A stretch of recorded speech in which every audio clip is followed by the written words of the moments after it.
All right, so good evening, everyone. This is going to be our Living with Songbirds program. I thought this was a particularly good choice given everything we've been hearing from our Department of Natural Resources about our songbirds. This has definitely been a learning experience for me because I am not an ornithologist. As many of you know, I'm an entomologist, so I did a lot of self-learning here and got to learn quite a bit. I particularly thought this little picture of our little marsh wren here was a good one because I imagine we're all kind of feeling like we're in his position right now. You know, we're just kind of straddling everything, trying to figure out exactly what's going to be the most comfortable spot. And we're not quite there yet, but hopefully we'll get there. Now, songbirds have a lot of unique places in our society. They're kind of everywhere. We see them in our yards and in our homes or around our homes, hopefully not in our homes, just like this little marsh or this little robin right here.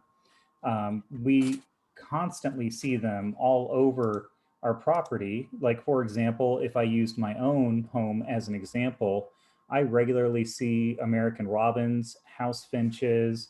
I see blue jays, cardinals, a few woodpeckers here and there. So we get a good spread even inside of the city of Terre Haute where I live. It's just hard to be somewhere in Indiana, and I imagine the rest of the country, without having a lot of songbirds that are just simply a part of your ecological life. So one of the things that I wanted to first address, and this is something that you'll find I like to do quite a bit, is let's first define what we're talking about. What is a songbird? I imagine a lot of us would just simply go, well, it's a bird that makes a pretty song, and you're not far wrong, though there are a few other things that go with it as well. So one of the first definitions that they have is that they are a perching bird with a particular toe arrangement intended for grasping branches and their other activities. And I'm going to show you that toe arrangement. Songbirds belong to a group known as passerines and a subgroup known as oscines. The order itself is called Passiformes, if anyone is more familiar with their scientific nomenclature. In general, though, you'll find people who work in that arena usually just refer to them as passerines. Now, these birds are all characterized by an organ within their throat called a syrinx. Now, a lot of bird species, most bird species, in fact, are going to have a syrinx, their equivalent of a voice box. However, songbirds have a well-developed syrinx, and we're going to go into that a little bit, a little further into the program. And again, if you guys have questions or anything, please just go ahead and enter them in the chat. I do have it open and I can see what's going on. All right, so I mentioned that toe arrangement just a second ago. So passerine toes are arranged with 3 toes on the front of their foot and 1 in the back in an arrangement known as anisodactyl arrangements. What this is basically they just grab onto the branch just like they have little hands, and that's going to provide them stabilization and a lot of agility to be able to keep able to take off in flight relatively quickly or grab objects as they need to, as well as if you've ever seen birds actually moving along the ground, it'll give them stability as they kind of hop as they move, because many of our songbirds, they don't really walk like we do. They more hop on their feet forward because their legs just simply aren't built for that kind of activity. The rear toe on their foot is referred to as a hallux. And I believe we have a nice little figure here that kind of demonstrates that on a few different birds. And you'll note that a lot of these birds actually themselves are passerines. So the titmouse, the nuthatch, the skylark, and the swallow, these are birds that we actually have a chance of seeing here in Indiana, I believe. Probably the titmouse is going to be one of the more common ones that you're probably going to be able to look at. And then if you look at this very small bird that's sitting on this thorned branch right here, which could entirely be a rose bush, it's standing there very carefully, able to hold on, and it's got so much care with it, it's actually able to stand between thorns. And as you can imagine, this bird probably landed there. So their feet are very agile, their legs are very agile and functional for their ability to hang on and move around these branches very, very easily. And you'll note too, like we can see these birds perching just about anywhere. We see them on power lines, along our homes, and the trees in our yard, and they'll hang on during a really, really rough conditions. I mean, we always have the old saying, birds will roost before a storm because, well, that's where they're safe and they'll hang on to that tree for dear life no matter how bad the weather is. So one of the things that I thought was really, really interesting to learn about was the feather arrangement on the body of these animals. Um, the feathers rise out of something kind of like a hair follicle along their body known as pteryle, and they follow certain tracks along their body. So there's not feathers simply coming out of every pore in their body. They actually have particular strips along its surface where the feathers will arise from. The arrangement that songbirds have in their feathers is actually very important because not only does it act as insulation, not only do they assist in flight, they're also used for color and display plumage just to get mates, and it helps us because their plumage helps us identify them, and it actually works really, really well. So this is a fairly old figure here of a species then known as Turdus musicus, which I believe is a song thrush. And what you can see here is it's displaying the tracks the feathers take along the body. So as you can see, there's not feathers coming out of every single spot along its body. It's actually coming out of particular spots, sprouting out, and then just covering the bird as necessary. And what you're seeing here is the dorsal view of it, I should say.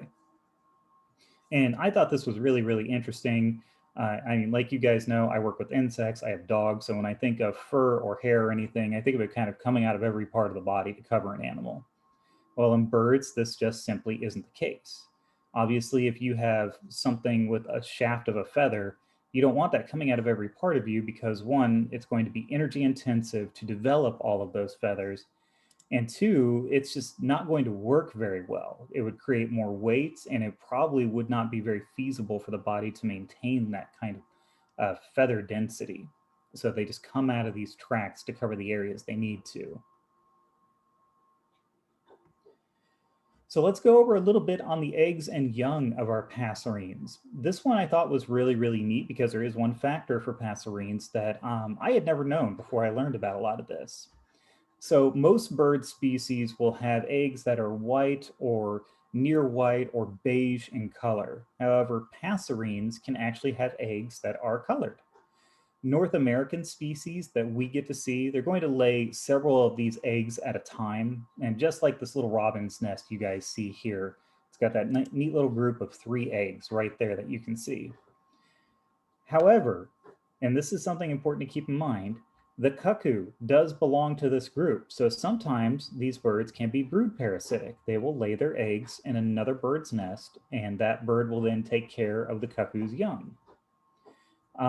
Now, the funny thing is, and this is the third point on this slide that I want to point out to all of you, sometimes birds that are outside of this order, so birds that are not songbirds, will sometimes lay eggs that are 2 different colors because that will deter brood parasites, because it'll make them think, oh, someone else has already been here. Someone's already done the parasitization. So I'm going to fly off and find a better spot. So I thought that was just a really, really interesting fact of nature when it comes to these animals. So here's a question for you. Let's see if you guys know. Why are robins' eggs blue? Or better yet, what makes them blue? This was interesting to research because this actually has a little bit to do with how robins are going to be able to tell how fit their mate is. So I used to do a lot of work in ecology, and one of the things that I got to study was the fitness of a mate and how that animals determine that fitness because they want the best possible mate to have the strongest young to carry their genes into the next generation. Well, what is going on here is that when a female robin lays her eggs, what she's doing is she is covering those eggs in a pigment called biliverdin, and it's going to make them blue. Now, there is some current research out there that is indicating that the higher intensity of those pigments indicates healthier, stronger mothers and healthier, stronger young. That way, it encourages the males of the robin to invest more in their chicks. Unlike a lot of animals in the animal kingdom, passerines actually share parenting for the most part. they're actually both dedicating time and energy into their young. They actually put a significant amount of it in there. And the males are included in that. They just don't fly off as soon as they get the first chance. So this way the female can encourage her mate to stay and get him to dedicate more time to making those young stronger and investing more energy into them. And therefore, it's just increasing their chances of survival, which I thought was really, really interesting. Now, when it comes to passerine young, they are what is called altricial. They are blind, featherless, and they are incapable of taking care of themselves, just like a human baby. Of course, I've never seen a human baby develop feathers, but you know what? I'm young. What could happen here is that when they are like this, when they're born like this is what's referred to as a K strategy amongst ecologists. This means that the parents are only having a few young and they're inputting a significant amount of energy trying to hedge their bet as intensely as they can on the young they have by pushing all that energy and food and time into them. This obviously will cost the adult birds because while they're feeding their young, they're not feeding themselves. They're putting it into their young. So the birds are taking that bet and they're risking their lives to make sure that that next generation gets through. And that's just one of the many kinds of young raising strategies that animals can take. I thought this was really fascinating because a lot of animals that are the size of a bird, they usually use different strategies. They usually have many, many young, and they don't invest as much energy into them. They just hedge their bet by having a lot of young. However, with passerines, they are going ahead and making that investment to try to guarantee their young the best future. Okay, so one of our favorite things about songbirds are their songs. So let's talk about some of the tunes they play. Um, I will have a YouTube video here shortly. I'm going to play you that I think is really fascinating about how birds learn their songs. So when a songbird is born, they are born with a template of a song. So they have just enough instinct to sing, and it's going to be a very, very bare bones version of the song that the adults are going to sing. And what they do is they eavesdrop, and they're going to eavesdrop for particular moments in their lives. Now, in some bird species, that moment may just be a very short time where they're eavesdropping on some sound they're hearing, and they're going to learn that, and that will become the song that they sing. However, some of them will eavesdrop for all of their lives. And even then, the songs that some of these birds learn to sing, they may not actually belong to an oscine, a member of Passerformes. They could belong to a totally different bird. So they're just mimicking what they hear and trying to mimic what's going to be most successful to them. Because the longer a song is played, that means that that animal singing it is able to survive, attract mates, and deter predators. And it's successful because it keeps playing the song, so the young will repeat it, trying to be as successful as they can. I mentioned this organ earlier, the syrinx. So the reason passerines are able to play their song so beautifully is that their syrinx is extremely well developed. All birds, or most birds, I should say, have a syrinx. So even the strangest looking bird in the world can at least do some kind of honk. However, passerines have extra musculature and they have extra membranes built into their syrinx to allow a much higher variety of sound that they're able to produce.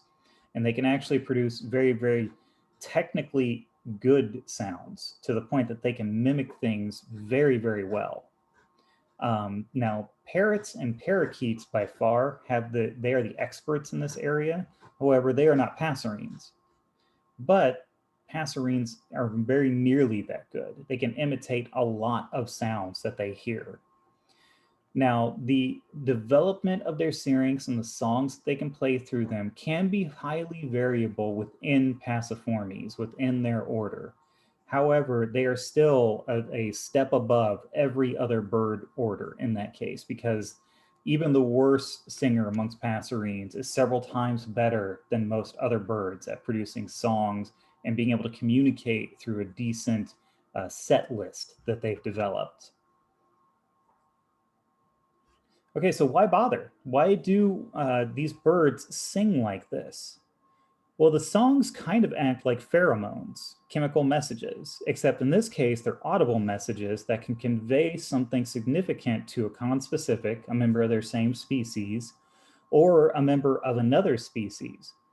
And some of the ecological research I had the opportunity to learn about and do myself, we got to see that birds will actually signal to all of the bird species around them when there's a predator there. And then they will act as a group to either avoid the predator or as a group attack the predator to get them to go away. And this will be, it could be you have 3 robins and 4 house finches. They will communicate with each other to either run away as a group or attack as a group. So it's interspecific.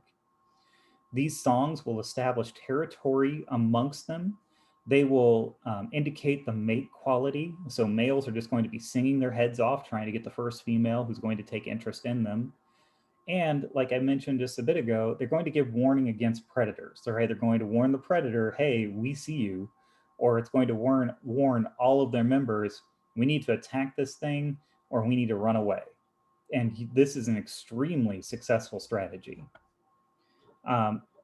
I mentioned this earlier, there is an extremely high capacity for mimicry amongst some birds. And what I want to do is I want to play a little bit of music for you guys from a bird known as a mockingbird, which I'm sure a lot of you have heard before. So what I'm going to do is I'm going to stop sharing my screen for a moment here, and I'm going to try to share another one and play you some of the music that mockingbirds have learned. And let me know if you can hear.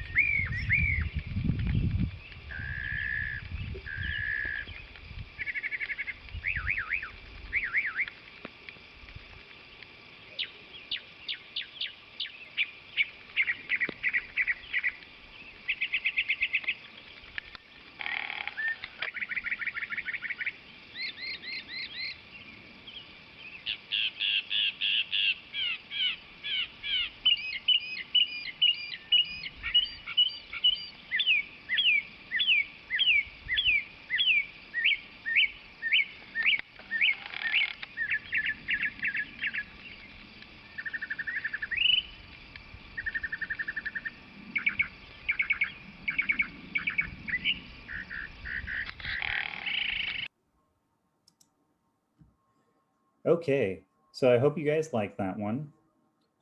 That was a recording done by a gentleman of some mockingbirds that were near his property.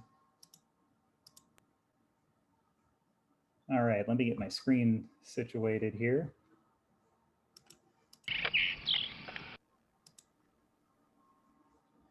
So if you guys could hear that, and I hope you did, you may have noticed that there was a lot of variety of sound in there.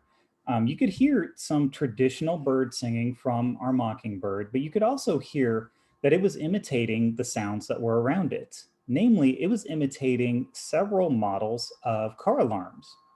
It was not only getting the car alarms, if you were able to pick up on it, I myself recognized the sound of someone locking their car. Some of those sounds were the beep pattern of someone locking certain models of vehicles. So these birds have been eavesdropping on all of these sounds, and they've been able to pick up on all of those different alarms being done by all those different vehicles. So that just tells you exactly how good they are at mimicking everything that they hear. So what I want to do now is I want to have you guys look at a couple of bird species that are going to be fairly common to those of us here in Indiana that we're going to be able to see depending on the environment you live in. Now, one of these birds is going to be really common, the one that you're looking at right now, the American robin. Now let's learn a little bit here about our American robin. So robins are a thrush species, and they have a very, very wide distribution. There aren't many places, certainly in the Midwest or a good portion of the United States, that you're not going to see the American robin. We recognize it by its characteristic red breast and darker head and gray feathering over most of its body.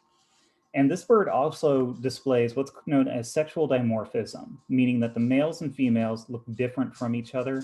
Males are going to have that brighter red breast and darker gray head, whereas females are going to be much more muted color. American robins are very good foragers. They forage in our lawns and other grassy areas looking for earthworms or other food items that they're going to go for. And this time of year especially, you're just going to see them everywhere. I imagine I could probably pick out 10 robins within my own yard right now without much effort. We see them perching throughout our neighborhoods, on power lines, through residential areas, on trees, and on homes. It's just your traditional ubiquitous songbird that we have grown up hearing all over the place. The robin eggs can be found just about anywhere you look. These are a kind of cavity dwelling bird in that they make their nests in convenient cavities, but they're not necessarily limited to that. They can make their nests in trees and shrubs. I have one that's making a nest on an outcropping on my garage, and it makes it every year. Um, but that doesn't necessarily mean they live here. Robins do migrate. So robins will migrate southwards as far as Mexico during winter months, depending on the state that they originated from, and northwards from areas south of Canada. Now, several areas, including southern Indiana, are actually year-round hosts to robins. So in a line, I would say probably south of Terre Haute, you're going to find areas where robins are going to live there year round. And I'm sure there are going to be exceptions to that. I'm sure as far north as Greencastle, you could probably find areas where robins are probably going to stay year round. We're on that kind of fuzzy line area where probably there just needs to be a little more reporting. So it's going to be fairly common for us to see them pretty much all the time. Now, one thing that I forgot to mention a moment ago, and I want to make sure I cover here, we know that we can find their eggs everywhere. We actually love to show our children their eggs. It's a great way to demonstrate nature to them. However, there is an old wives' tale that if you find a robin's egg, the robin will not take it back if you touch it. Folks, this simply is not true. If you find an undamaged robin egg on the ground and you see its nest, go ahead, put it back in the nest very, very carefully, and then just walk away. The robin is not going to deny its young. It will disappear for a long while because your scent will be there and it's probably been watching you the entire time. It's going to wait until it thinks it's safe. But don't crush the egg, don't kill it. It is going to be just fine if you just put it back and walk away. All right, I want to contrast the robin with another bird that we see here in Indiana, the red-headed woodpecker. Now, I want to make sure you guys keep in mind, for those of you who are birders, I am talking about the red-headed woodpecker, not the red-bellied woodpecker. The reason I'm making that distinction is because whereas the robin is very, very common, and there are a lot of them, the red-headed woodpecker, unfortunately, is going through pretty severe decline right now. So let's first describe what this woodpecker is going to look like. We have an adult that's going to have 3 colors, a very bright red head, a white breast, and darkened wings and back. The males and females in this case are not sexually dimorphic, meaning the male and the female will look exactly the same. However, you will probably see a red-headed woodpecker that's going to look gray or have very, very muted markings on it. This is not a female. This is actually a juvenile. Juveniles will have very much quieted colors. They're going to be very nondescript grays and browns. The reason for this is that way their young stay safe from predation, whereas the adults are going to be bright and colorful, and they'll be chosen first. It's a safety strategy to protect their young. And that's a very common one amongst birds. Red-headed woodpeckers are very, very omnivorous species. They will consume a combination of insects. They'll consume other bird eggs. Sometimes they will even grab small mammals, particularly, I would guess, probably their young, like a pinky of a mouse or something like that, if they find one, if it's small enough for them to grab and digest. And they're also going to go after a certain amount of plant matter as well. Many populations of this bird, like it says here, are unfortunately experiencing decline. Now, the reason they are going through this decline, as far as research appears to indicate, is that there's a lot of interspecies competition between the red-headed woodpecker and other birds of similar species who are using the same food sources.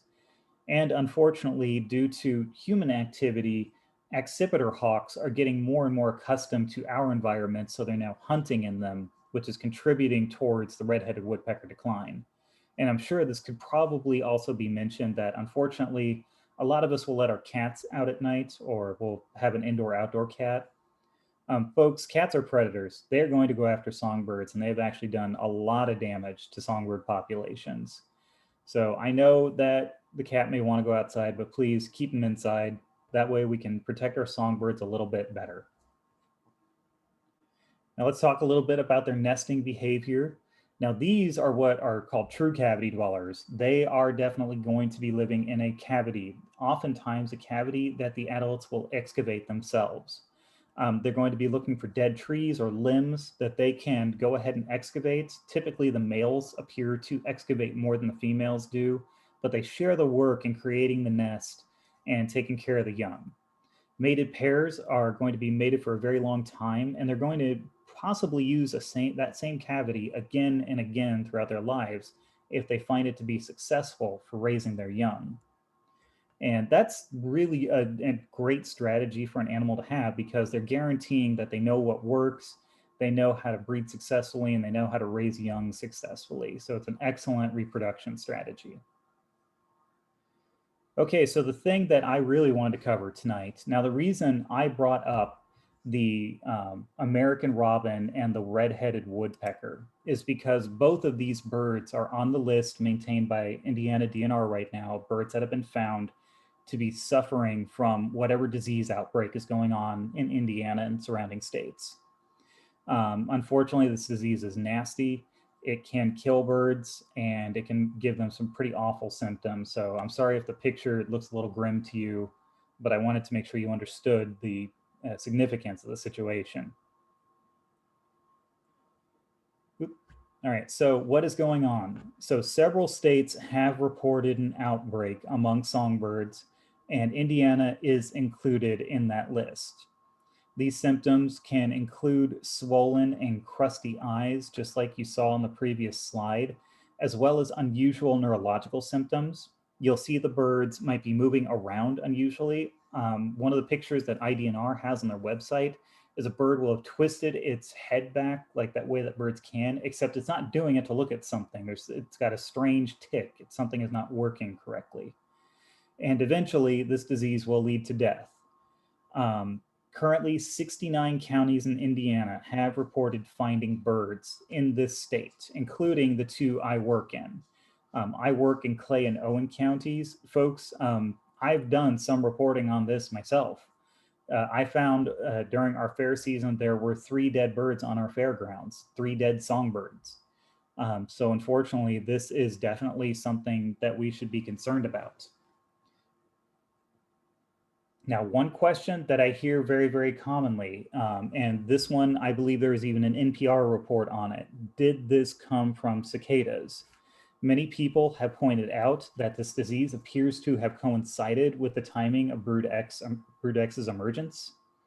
And Brood X does carry an entomopathogenic fungus. Now, that is a fungus that will kill insects. And they're wondering, could this have been spread to birds? I'm going to lay it out for you right now. There just simply is not enough evidence to say yes or no to that yet. We need to let the science work its way out. Now, if I were to do a little bit of theorizing myself, yes, it's possible that that could be happening, but it could also be that the disease spread because the birds were all eating the cicadas at the same time, meaning they were going to the same places to get the same food source, and they spread them because they weren't basically being socially distant, and they could have spread the disease amongst themselves. There are simply too many variables right now to give an absolute yes until IDNR and specialists like them are done testing these birds to figure out which disease amongst many is actually causing this to happen.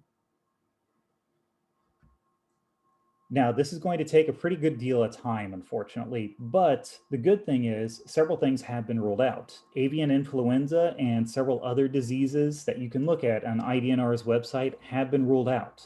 So we don't have to worry about bird flu in this situation. But Indiana DNR is asking us Hoosiers to pitch in and help to protect our songbirds. And you've probably heard a little bit already about what they are asking us to do. So to try to protect these little guys, what we can do is take down our bird feeders. Now, you may not want to do this. You want to feed your birds. You may derive enjoyment out of seeing your birds. And I understand that. I love seeing animals too myself, but we need to start taking care of them in this situation. Now, specialists will all agree there are plenty of food sources this time of year. You do not need to worry about leaving the bird feeder out. Everything is seeding. There is going to be food available. Now, this doesn't affect all birds, but they're asking that you go ahead and remove all standing feeders. This does not apply to poultry, but it is important that you segregate your poultry away from wild birds. You don't want them to mix as much as possible. That way this doesn't somehow jump to poultry. However, there has been no evidence that poultry is getting infected by this, so you don't need to worry about your livestock for the moment. So I wouldn't panic in that situation. Now, the goal behind removing the food sources and removing the bird baths is we want these birds to not congregate. We do not want them to gather in the same place. Treat this as though the birds have their own COVID outbreak. They need to remain socially distant. Now, while we can't stop them from roosting in trees and being social in those areas because they're songbirds, that's what they do, we can reduce our impact on it by removing these things from our yards, at least for the time being. This isn't going to be permanent. We're going to be able to put them back out eventually. But for right now, until that disease is identified and the right measures taken to protect them, we just need to protect these birds by making sure they don't congregate in human areas. We can also clean those bird feeders and bird baths with 10% bleach solution as suggested by DNR, but no matter what, you still got to take these things down, or at least leave them empty, like if you have a stone bird feeder. Now, one question that I actually received earlier today from someone, does this apply to hummingbirds? Yes, they are asking that this still apply to hummingbirds as well. While hummingbirds aren't going to use a traditional bird feeder, they're going to use one of the sugar water feeders. They are asking you to go ahead and take those down as well. The sugary foods are going to attract insects, small animals, and in turn attract other bird species like passerines who are going to eat them. So that could cause a point of congregation. We also just simply don't want the disease to jump to other birds if that's something that could happen. So yes, please take down your hummingbird foods. Folks, I guarantee you there are flowers out there that they can feed on. I've seen hummingbirds in my own yard within the last day feeding on spiderwort and coneflowers, or at least going up to them to feed. So there are going to be food sources for them to get. If you limit that food source, you're going to limit the bird's desire to stay there and congregate with members of its own species or other species who could spread this disease. What are some other things we can do to help? So if you have to handle a sick or dead bird, first, I prefer you contact a permitted wildlife handler, which you can find on IDNR's website. But if that's not possible, or if you're comfortable doing it on your own, handle them wearing gloves, like some kind of protective nitrile glove to make sure that you're not coming into contact with them so that we don't accidentally spread any disease. If the bird is dead, place it in a plastic bag. And I would like it if you contacted DNR to go ahead and report it so that way they can continue to gather data. If the bird is sick, you're definitely going to want to contact a wildlife handler so they can take that bird and hopefully they can rescue it, or if it doesn't make it, then hopefully contribute to solving this problem. But of course, you're always going to want to report this to IDNR by going to their website. And here's the website up here. Again, I'm recording this, so you can always watch the recording to see the website, or you can Google Indiana DNR Songbird, and that will get you right to this webpage. They have a ton of information, much of which I've discussed here in this program, and they have a great little button you can click right there to report a sick or dying bird. So that way you can help contribute to the data set that they are building and hopefully solve this problem. All right, so that is what I have for you guys this evening. I've got my contact information up here. I also have a link to our Purdue Ed Store, which has a lot of publications on birds, songbirds, livestock fowl, and all kinds of things. And our Purdue Plant and Pest Diagnostic Lab, who can help you solve plant issues, insect issues, and all kinds of things. And of course, I'm always happy to help you guys find things or contact PPDL, whatever you like. All right.